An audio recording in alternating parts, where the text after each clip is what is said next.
Never in my wildest dreams did I ever think that one day I'd spend over 40,000 Rand on a radiator cradle. This is madness.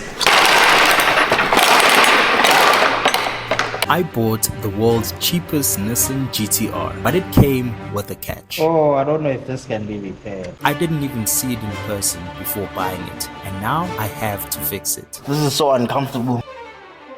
When I bought my GTR, I thought I was getting a good deal. But on further inspection, I realized that the one who got lucky was the auction house. Yeah. I'm already way over my budget for this car. The quote for the parts, 200 grand. We need to strip this car to see what else is damaged, and what we found made me wonder if all of this will be worth it. That's not the only challenge. We've also bought a second crash damaged car that we will be repairing and hopefully giving to one of our lucky subscribers, provided that we reach 100k subscribers before the end of February. And the details on how you can win this Kia are hidden in the video, so you have to watch to the end to find out how you can be a lucky winner for this Kia. I thought both of these cars would be an easy fix, but boy was I wrong.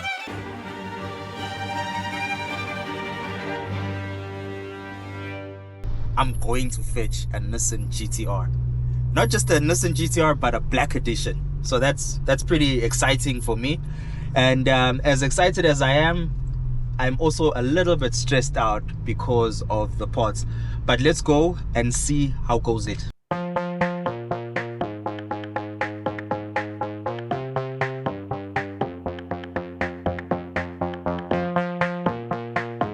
We've got all of our papers, got the release note.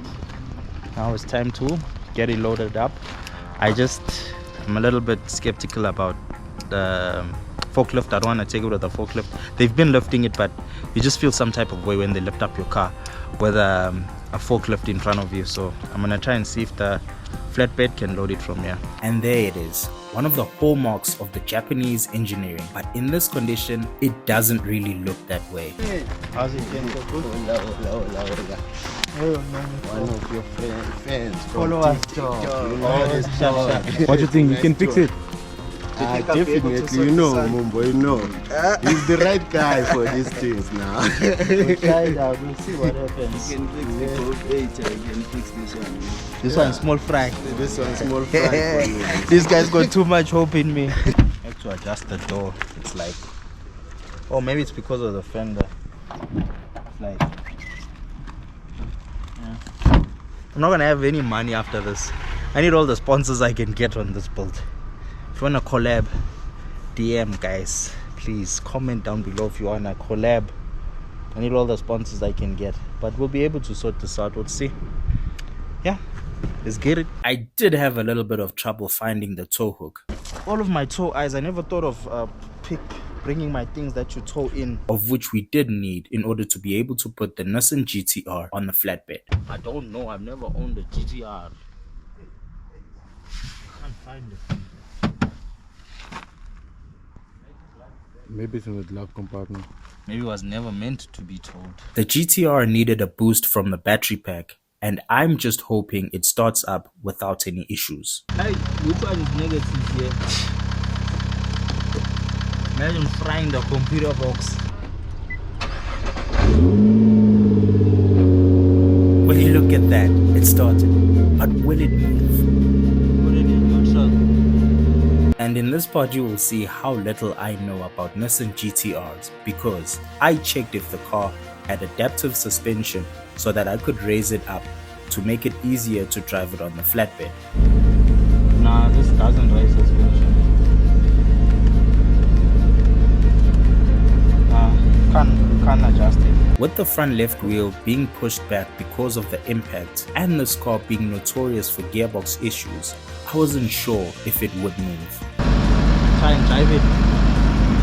I think I'm trying to drive it, but now with the wheel pushed back, there's a risk of busting the drive shaft or the gearbox. Okay, so it's the official first drive of the GTR.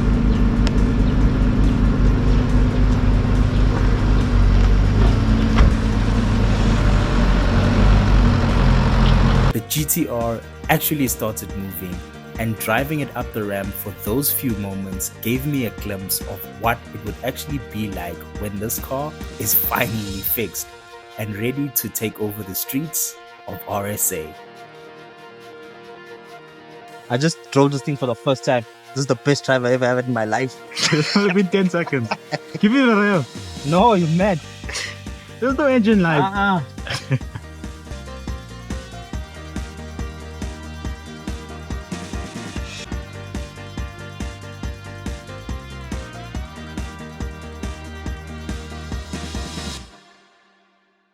Now that the car is securely strapped on the flatbed, the one issue I had was that the bonnet wouldn't close and be able to lock itself on. So I had to try and secure the bonnet so that it doesn't flap over and smash the windscreen when we're driving back. It falls off while you're driving.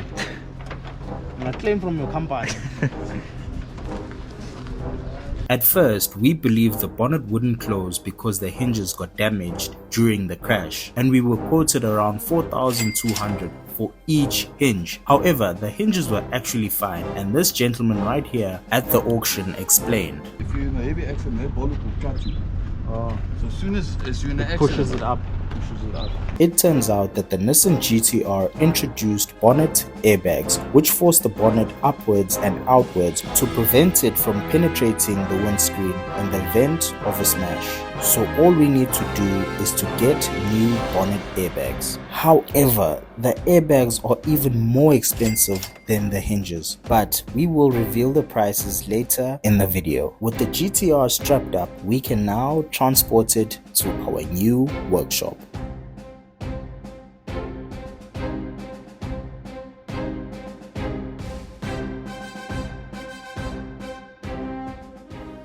At least it drives. They said nothing on the auction about it driving, but at least it drives. Starts. I already saw why the wheel is all the way to the back. The control arm bent like this. So hopefully you can find a control arm. Looks like the Audi control arms. I just hope it's interchangeable. So with this GTR, it's going to be not in my shop that you guys know, but it's going to be in another shop that I just recently got as well. That's where I'm going to be doing most of my projects, because the guys always complain if I'm shooting my videos, oh, I saw you in the way.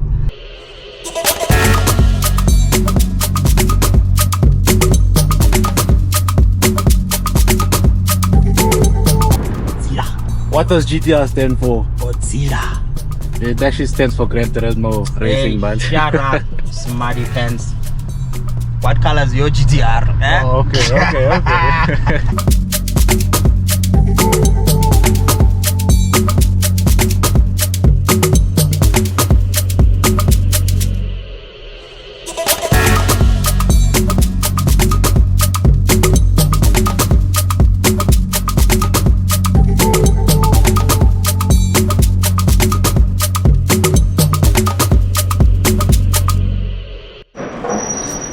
Opening the new workshop for the new project, our GTR.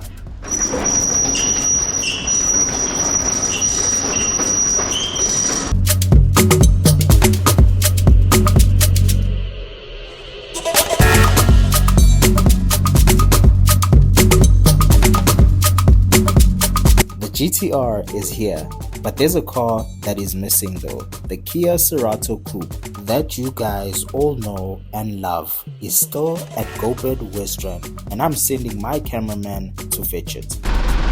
Say Jordan!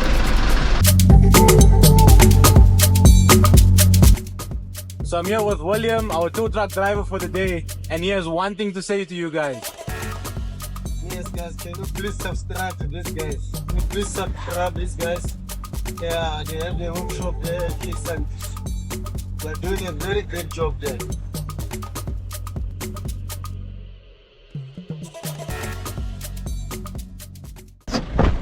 Let's go and fetch Mambo's car. So we just got the keys for the Kia Cerato. Even comes with a spare key. I know Mambo's gonna be happy about that. William is over there arranging for a guy to get this thing forklifted. That he won't be happy about, but what you gonna do? You guys are quite lucky. A bird whispered in my ear that if we get enough subscribers from this video, this car is gonna be given away to one of you guys, but you have to subscribe.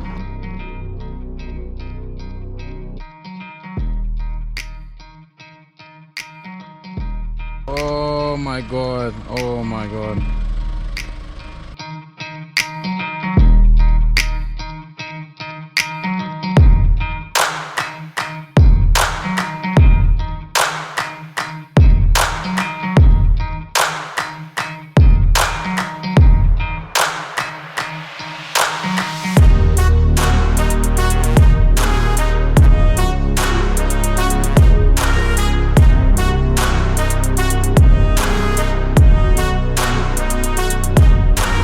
Our mistake has just arrived, so let's drop it as well.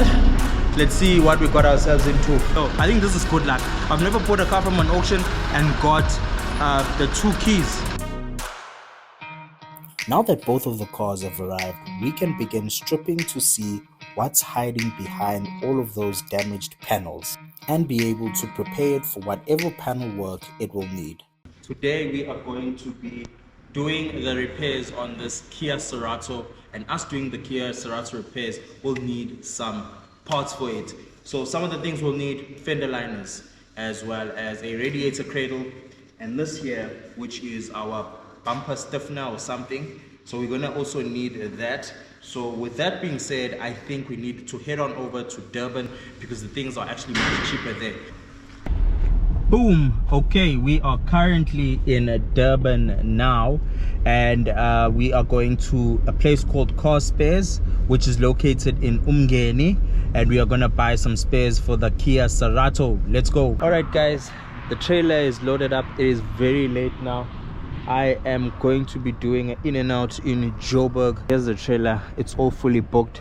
So now I think let's go back to Joburg.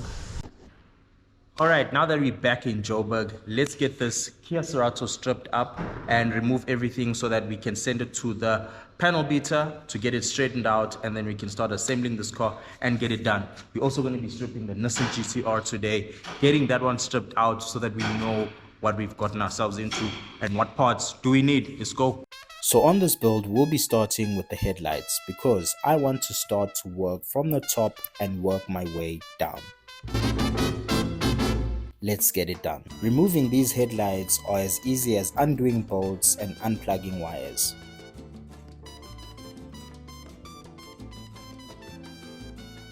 So far, so good. Next, we need to remove the crash bar, aka the bumper stiffener, out of the way as it's blocking the bent chassis arm. Whilst removing all of these screws, I remembered why I usually stay away from crashed, damaged cars. These are the disadvantages of working on crash damaged cars. Something that should take you 2 minutes ends up taking you 20 minutes. So right now I can't even get my spanner out while trying to remove this bumper reinforce because of this one bolt that is caved in. So now this is where patience and experience comes in.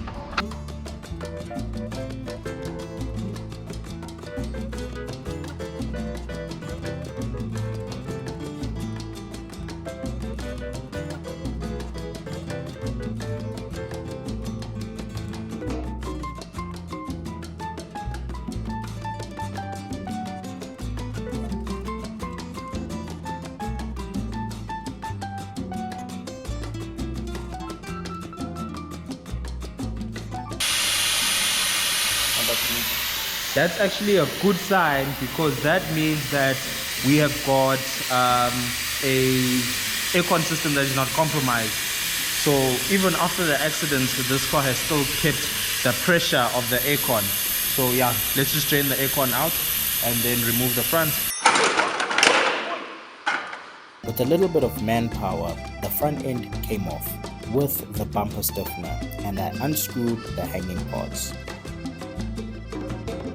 Front is out. Now all we have to do is to try and remove the condenser and radiator, fan, etc., and the intercooler, and then we'll see some progress. But right now, it hasn't been that hard. I think we're 30 minutes into the job. Yeah, let's keep it moving. Removing the radiator, condenser and the fans was a fairly easy job, and we did it without hassle. The Kia, easy peasy pie. The big problem is behind me. The big problem, yeah, that's where the danger is. Let's go. After stripping everything, there's one preventative measure I had to take that will save us problems in the future. Kia Cerato, done. Now what's left is just the bottom cover. I'm just going to remove that just so that it doesn't keep getting torn away. And I'm going to put this pipe on the gearbox so that when the car is running, if they need to move it around or whatever, the gearbox oil can just do a loop around rather than going into the gearbox. Going to the radiator to get cooled down. So it's just going to do an alley hoop. So you're going to put this on, remove the bottom covers. We're done. Moving over to the GTR, which also has a lot of work. But over here, I'm pretty much done. So this car is going to the panel beater now. The panel beater came to assess the damage on the Kia. It was simple to strip the Kia, but I can't say the same for the Nissan GTR. Before we do anything, we need to get the GTR on jack stands. Sounds easy, right? Maybe for a Polo, but not a Nissan GTR. I'm currently sweating like a pig because of trying to jack this car up. Number one, it's really low. Number two, it's really heavy. With a little bit of effort, we managed to find jacking points and get the car on the jack stands. Next, I began unscrewing the holding bolts of the bumper. With the bumper off, I can now move on to the lower lip.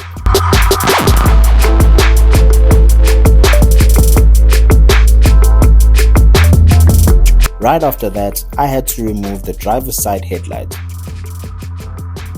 I then got started with the front crash bar and anything else holding it. Next was all of the other hanging parts and the cradle for the intercoolers.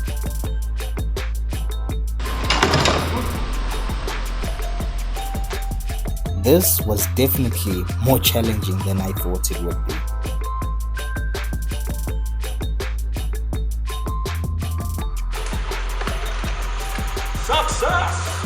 So this is the cradle for the intercoolers. This was hella hard to take out. I'm not gonna lie. I had some cursing the whole way with taking this out. So yeah, this is fine as far as I'm concerned. It's got a couple of places where it needs to be fixed and welded, but this is fine. No major damage there. Now we need to work with the cradle. So now it's finally time to remove the damaged carbon fiber radiator cradle. At this point, I believe that the cradle was the worst of the damage on the Nissan GTR, considering it's carbon fiber, and Nissan quoted me 40,000 rands for a new one. I'm gonna be buying, I know that the cradle is gonna be the most expensive.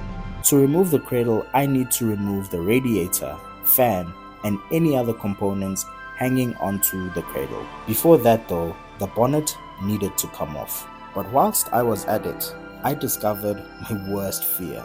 Oh my God! Oh, Jesus Christ. our shit just got really real. Oh, I don't know if this can be repaired. Structural damage. Yeah. Yo, this is the one thing I really hate about crash damaged cars. Yo, this is gonna be like one of the toughest things to repair. Initially, I thought that it's just the cradle that's damaged, but now that I've got most of the stuff out, I can see the structural damage. What I found completely blindsided me. The passenger side chassis arm is completely bent and out of shape. This is what it's supposed to look like, and now it's completely creased. Yeah, and it's bad. It's a bad crease. This definitely changes everything. Yo, that's bad, bruh. Yo. Yo, that is bad. That is bad. And there was no way you could see that. At this point, I'm currently unsure if it can be repaired or not. Either way, this is going to cost me, definitely, more money than I anticipated. I called in MacGyver to help me have a look at this since he's got some experience in panel beating. Well, he assured me that this can be repaired, but it will require a professional that knows what they're doing. If you guys know anyone that can help us with this chassis arm, please comment down below. Well, I couldn't let the bent chassis arm stop me, and even with the damage, I continued with removing the cradle. Mambo, someone commented we should play Squid Games for that Kia fella. Best challenger wins. So they want to die for the GTR? I think they were talking about the Kia. For Kia, you want to die? Hi, you are not serious with life, my guy. But just tell them there's no need to play Squid Games. All you have to do is subscribe. Yeah, all they have to do is just get to 100,000 subscribers and I'll give this car away. Like it was a mistake for me, so if somebody's gonna appreciate the car, then have at it. It's yours. Just subscribe. Tell your friends. Subscribe. Comment and like. I unscrewed the bolts holding the radiator in place, which was very hard to take out. No space with the bent chassis arm. That made that a little bit very tricky. Right now the cradle is on its way out. That's also a little bit tricky to remove because again of the bent chassis arm. So one thing I've also noticed on this car, the fans look like they're one thing with the cradle. So if you need to remove your fans because they're faulty on a Nissan GTR, you have to do as much work as this. This took a while, and the bent chassis arm didn't make it any easier, but we're close. Just a few bolts to undo and some pipes that were in the way. And with just one pull, the cradle came loose. This, ladies and gentlemen, is called working really hard for what will make you happy at the end of the day. When you see us cruising slowly in our nice cars that we build, boy, don't hate, congratulate. I had a very big suspicion that the control arm was the main reason why the passenger side wheel was pushed back. So we need to get it off, which on any other vehicle would be a breeze, but on this crash damaged car, on jack stands, it makes everything a lot more difficult. Going to be checking our suspension. Since the front is all out, we're gonna just do the front now and see how bad the control arms are. I just, at this point, I'm hoping for nothing but the best. We're gonna lock the disc with this torque screw, just so that it doesn't turn. So you put it in between the disc. Let me see. I hope I don't damage these big discs and then end up having more costs to this project. So that's all bolts out. If you're wondering why I'm sweating like this, boss, this new shop is hot. There's no windows, just fans. So we're also gonna try and get some really quiet industrial fans, just so that I don't get like cooked alive. So yeah, this is the wheel out. It looks good. The rim doesn't look bent. The rim looks good. So that's a positive. Let's see the carnage on the suspension.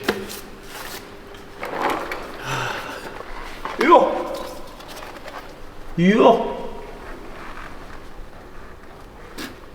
Eesh. Okay. Oof. Okay. I think we've got a bent control arm and we also have a bent tie rod end. You know, the shock looks fine. I don't know, but I think it looks fine. I don't know if the upper wishbone is damaged or that's the natural shape. I don't know, but let's take out the control arm for now. Both these cars are in bad shape. but I'm confident there aren't any more nasty surprises because I did a car vertical check, which brings me to one of the most commonly asked questions on my channel. One of the questions I get asked the most is, how do I always spot lux at auctions? Well, I use an app called Car Vertical, which helps you find out the history of the vehicle, from how many owners the vehicle has had, or if the vehicle has been involved in any previous accidents. Let's take this Porsche Panamera as an example. It was on auction, and after typing in the VIN, the Car Vertical dashboard already provides a summary of the vehicle's history. Car Vertical even provides images of the car that you have looked up. With this particular vehicle, we can tell it hasn't been stolen. However, we can see that the vehicle was involved in a previous accident, and the mileage was also tampered with. The odometer reading has been altered to display a lower mileage. Without a Car Vertical check, that would have been nearly impossible to find out, and you would have ended up paying more than what the car is actually worth. Car Vertical also provides a detailed timeline where you can see when and where the vehicle was involved in an accident, when it was up for sale, and how many owners it has had.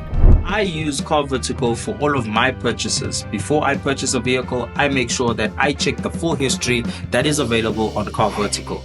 Today, you can also use Car Vertical and get a 20% discount by using our promo code, which is Mambo20. You can also click the link in the description below and it'll take you straight to Car Vertical with the 20% discount. You're gonna have to bear with me. Today's gonna be my first time removing a control arm in a GTR. So I don't even know what size bolts it's held on by, so let's learn together. Trying to get this control arm off was not easy. No thanks to the limited space we had to work with. This is so uncomfortable.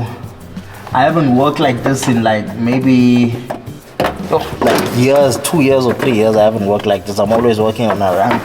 No matter how much I turned, twisted, and exerted myself, this control arm refused to come out. I'm tired. Call it a day, boy.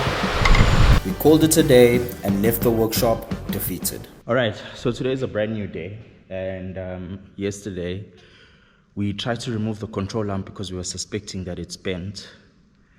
And yesterday was a really hot day. I think I also wasn't feeling well, so I couldn't get as much work done as possible as I wanted. So this morning, after reading a lot of hateful comments from you guys that watch, I don't know if you like hating, why are you watching, you know? Yeah, I woke up really pissed off, like 6 a.m. Came to the shop and came to just assess this GTR properly and try and remove this control arm. And it seems yesterday the control arm didn't want to come out because I had to lower the subframe a little bit. And right now I did lower the 2 subframe bolts, which is the one right there in the back, and then there's a last one right here. So after I lowered it, since we were able to successfully remove all of the bolts yesterday that are holding the control arm finally came out. And this is our control arm. So the only damage to this control arm is actually right here. So if you look here, it just got bent this way. It got bent this way. It should be straight, and it's at a little bit of an acute angle coming this way. So this has to be replaced. And now the shock as well mounts here, and this is bent right here, of which I think maybe the shock itself right there could be bent, but everything looks proper on the shock. Everything looks straight, you know. I'm just gonna assess the subframe right now, assess everything else, but everything else looks fine because even the top wishbone looks fine. Everything looks good. So I think when it comes to the suspension side, we only need the left hand side control arm. I was going to get this job done regardless of what the haters say. With the control arm moved, the only thing on the front end that was left was the condenser, and it needed to be removed. Removing the aircon condenser on these Nissan GTRs requires a special tool. Is trying to remove the radiator as well as all of the hanging parts, so that once it's time for us to repair this bent chassis leg, the guys that will be doing the work have got sufficient space to work on the car. The one thing I've been having a problem with is the aircon condenser. Okay, I've never encountered an aircon condenser that's like this car. So as you can see, this is our aircon condenser right here. And this aircon condenser has got special pipes, just like these ones. So normally you'll have like a 10mm that's holding the aircon condenser to the pipes, and you just unscrew it out. And then this looks like it's crimped on. If you look here, it looks like it's crimped on.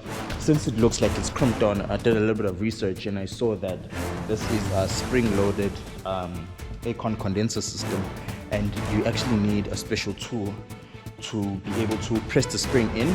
Once the spring is pressed in, then it can be able to come out. So what we're going to do now, we're going to try and make our own special tool in this empty workshop, and try and release it. But before we release it, we'll have to remove the aircon gas on this car. So let's get that done. Me creating my own special tool required me to use this Coca-Cola cap liner. Alright, so my plan with that Coca-Cola thing is not working. However, I did find a cable tie on the floor, and we made the cable tie the same size as the aircon condenser pipe. Here it is. So I did put it in, did fit in, so I want to try and put it in.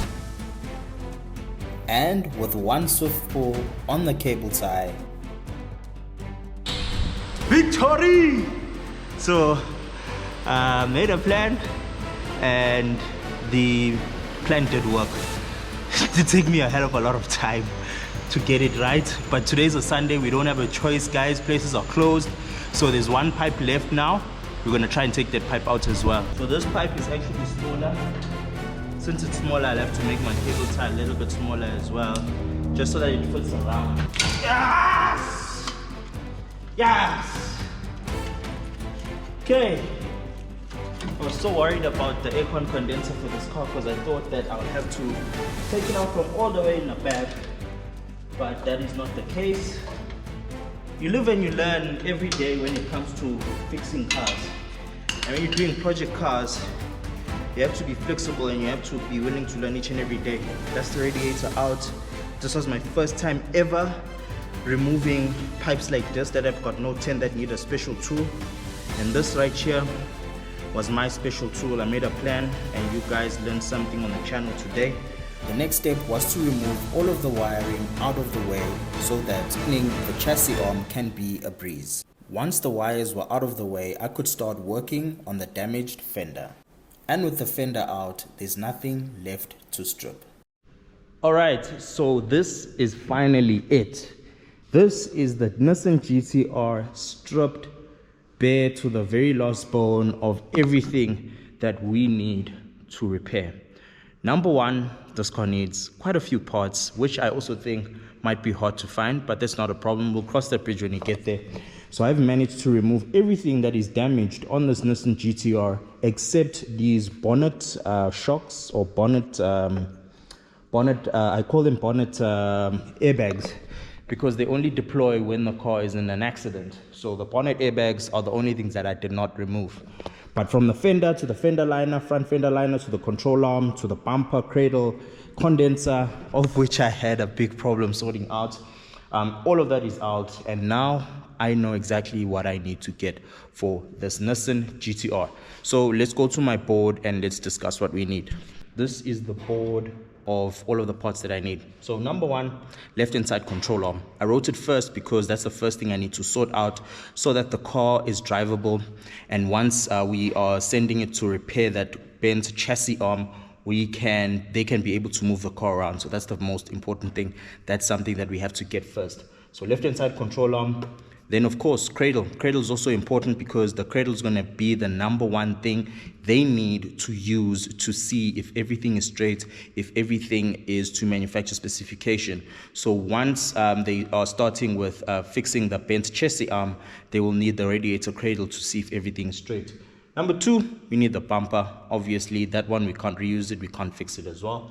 Number three, left hand side indicator got damaged on accident. Left hand side complete fender liner, that's just your cosmetic stuff, not that important. Left hand side windscreen washer bottle, that's also damaged, that needs to be replaced. Left hand side fender, that also needs to be replaced because it's in a state. We had a hard time removing that, but it's done now. Left hand side headlight, that got shattered on impact, so we need a new headlight as well. 2 times bonnet airbags. So those are the things that I was just talking about. We need to get those as well. Either they can be reset or whatever the case is, but this is the whole list of things that we need. And you know what? It's not looking that bad on the Nissan GTR. Right now, I just want to focus on the front side, which is the cradle side, as well as the control arm. All right, so I do have my list now for the Kia Cerato Coupe. TGDI. All right, so on the Kia, we need a couple of things, which is the cradle, the bumper slides, the headlights. I think we need the left-hand side headlight on this car, if not the right-hand side headlight. We also need the top radiator hose, as well as the radiator itself for the Kia. In Durban, we were actually fortunate enough to find a couple of parts. Some of the parts that we did find at Durban was the cradle, so we sorted out over there, and we also found, I think, the fender liner. That's it. Don't worry, I was a doctor in my previous life. So those are the parts that I found in Durban. Let's put a tick over there. And for the GTR, believe it or not, we found nothing. But on the next video, we will be hunting. When I say hunting, we will be pulling out greyhounds to find all of the parts for the Nissan GTR, because we cannot spend the full 200,000 that we were quoted at Nissan. It is a fair quotation, I would say, from Nissan, considering that this is a special edition and it's also, I would say, a flagship car. I think the Nissan GTR is a flagship car for Nissan. Comment down below if you maybe know another Nissan that's a flagship for Nissan. So yeah, I do understand why the parts are expensive, but I know a guy that knows a guy that knows a guy. So I'm gonna maybe try and chop that price in half. Comment down below if you think that we can get all of these parts in half of that amount. I think that's a fair amount, and that's a fair goal to put to ourselves. In the next video, we'll be hunting for all of the spares, sending the Nissan GTR as well as the Kia Cerato Coupe for panel beating. We're going to be now elongating and making the chassis arms straight so that we can put on our radiator cradles and get the fronts of these cars sorted out. Then after that, we'll get the cars painted. But for now, let's get all of these parts. So one of the things I have to sort out here on this Nissan GTR is the control arm. So the reason why I need the control arm first on this Nissan GTR is so that I'll be able to push the car around, like from point A to point B, and even at the panel beaters. And currently our control arm was removed so that we could use it as a sample from one of our guys. But this is the part where I tell you guys that sometimes second-hand parts are not cheap. They're actually more expensive than new parts. I was quoted around 18,000 Rand for a control arm, imagine, for this Nissan GTR for a second-hand one. And then I also got a quotation from Nissan, and it was actually 9,000 Rand at Nissan. So Nissan, actually, a new part was more cheaper than a second-hand part. So sometimes you need to be careful, I guess, maybe when buying second-hand spares and used spares. They'll take you for a ride if they do see that you do need those certain parts. But tomorrow, what I'm scared about, I've been complaining, this is so uncomfortable, about how uncomfortable it is to work here because I don't have a ramp. We have guys coming through to install the ramps. Actually paid for our control arm for this Nissan, and unfortunately our part still hasn't arrived. They're having an issue with their warehouse. They cannot find the part. So I'm starting to be a little bit stressed. I've got guys that I have commissioned to come through and install the ramp for us, but we're not going to be able to move this car out of the way. It seems we are in trouble. So believe it or not, I think the most terrifying thing for me on this build will be sorting out the airbags on this car, which is exactly the passenger airbag. I've been seeing a lot of videos on YouTube on how much of a mission it is to get the dashboard out. So that one is going to be a very exciting challenge to myself. I think it might take me a while to get the dashboard out, to also get it reupholstered and sorted out, but hopefully it will be a breeze. Now that both of the cars are stripped, we know exactly what we need to begin the repairs. The hunt is definitely on. Will we find all the parts we need, or do we have to bite the bullet and pay the 200,000 Rand that Nissan wants? And bearing in mind, there's still the bent chassis arm to worry about. Will all this even be worth it? Tell me what you think down in the comments below. If you want to see what happens next, make sure to subscribe and turn on the notifications icon. And this marks the end of this YouTube video. I think we did manage to get a lot done. We got our Kia Cerato stripped out, and we also got our Nissan GTR stripped as much as possible. In the next video, there will be a lot that will be happening.